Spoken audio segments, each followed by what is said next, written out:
Brought to you by TechnoSpark 20 series smartphones.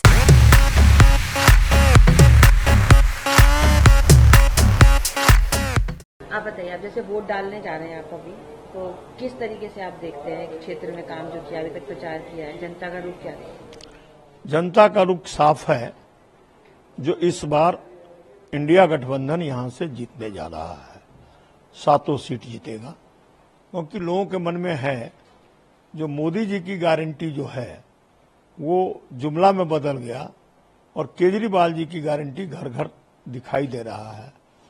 और जुबा में भी इस बार ये है, जो जुबा को भी कहा गया, जो भाई नौकरी को जब पूछा जो जॉब कब लगेगा, तो उन्होंने कहा नाले में गैस आएगा और गैस से पकौड़ा तलना है। तो जुबा भी अपने को अपमानित समझता है। महंगाई नहीं घटी और 15-15 लाख रुपए जो कहा था जो आएगा आपके अकाउंट में, वो बाद में कहा ये तो चुनावी जुमला था।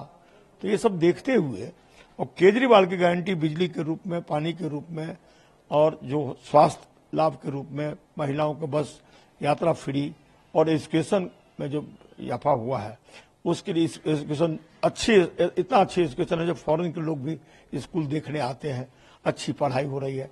तो इसलिए केजरीवाल जी की गारंटी घर घर में दिखाई दे रहा। और 1000 रुपया सम्मान राशि देने की भी बात केजरीवाल जी की है, सम्मान राशि देंगे। तो ये भी बात आती है, इसलिए केजरीवाल जी के प्रति संवेदना माने है, सिंपैथी है, तो वोट केजरीवाल जी को मिलेगा। और इंडिया गठबंधन के भी जो है आज तक जो काम किया है, मोदी जी के पास 2 ही मुद्दा है, मंदिर मस्जिद हिंदू मुस्लिम, जिससे लोगों में ये नाराजगी है। ये मंदिर मस्जिद होना चाहिए, हम हिंदू हैं, मंदिर होना चाहिए, मस्जिद वाला मस्जिद होना चाहिए, सिख के लिए गुरुद्वारा होना चाहिए, ईसाई के लिए चर्च होना चाहिए, उसमें कोई नहीं। लेकिन आज ये जो वैमनस्यता फैलाता, समरसता दूर करता है हिंदू मुस्लिम करके, तो आने वाला दिन में हमारे बच्चों का भविष्य कहाँ होगा, लड़ाई झगड़े में फंस जाएगा। इसलिए लोगों को अब समझ में आ गया है जो नहीं, जो विकास करेगा, विकास का मुद्दा एक भी नहीं है। जॉब कैसे लगेगी, बच्चों का कैसे लगेगी, उसका कोई मुद्दा नहीं है। महंगाई कैसे घटेगी, इस पर चर्चा नहीं है। चर्चा सिर्फ हिंदू मुस्लिम और मंदिर मस्जिद पर है। इसलिए लोगों में आ गया है बीजेपी बड़ा झूठा पार्टी। अपने विपक्षी मेरे सामने कहाँ है? विपक्षी तो एक निगम पार्षद हैं, कैंडिडेट है, वो अपने नाम से वोट ही नहीं मांगता, वो तो मोदी जी के नाम से वोट मांगता है। और मैं 1 बार पार्षद, 3 बार एमएलए, 1 बार मेंबर पार्लियामेंट, 12 साल डीडीए का सदस्य रहा। तो मेरा एक लंबा अनुभव है। जनता कहती है महाबल मिश्रा जिस दिन जीतेगा उसके दूसरे दिन से काम करना शुरू करेगा, काम किया है, काम करेगा, जन जन का सम्मान करेगा। लेकिन आने वाला जो है उसको सीखना पड़ेगा, 5 साल तक समय बीत जाएगा। इसलिए महाबल मिश्रा एक्सपीरियंस आती है, महाबल मिश्रा को लाओ।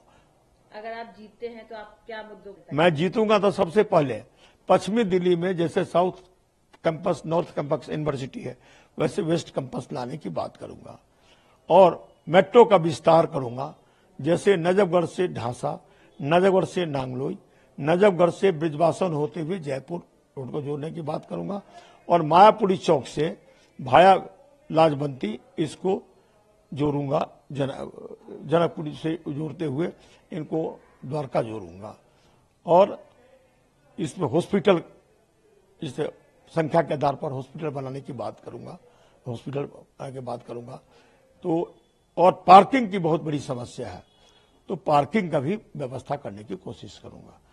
और युवा स्किल डेवलपमेंट सेंटर बनाऊंगा, जो अपने आप जॉब क्रिएट करने का अपने युवा में, तो वो युवा स्किल डेवलपमेंट सेंटर बनाऊंगा, जिससे कि जॉब क्रिएशन की बात आएगी और उससे वक़्त करूंगा। केजरीवाल जी के आने के बाद से आपको क्या लगता है कितना बल मिला है आप लोगों को आगे जाने में? केजरीवाल जब जेल में बंद थे तब भी वोटर मान लिया था मैं हूं केजरीवाल। बाहर आने के बाद भी कहता केजरीवाल जी के साथ अन्याय है। जो जनता के हित की बात यदि कोई करता है तो उसमें तो उनको बंद कर देते हैं। लेकिन बड़े बड़े धन्ना सेठ का लोन माफ कर दिया, तो जनता के हित की, टैक्स का पैसा बचा और जनता पर खर्च करा तो उसको कहता रेबड़ी बांट रहा है। अब बड़े बड़े धन्ना सेठ का लोन माफ किया तो रेबड़ी वो है या रेबड़ी जनता को मदद करना है? तो इसको लोगों में अब दिक्कत है।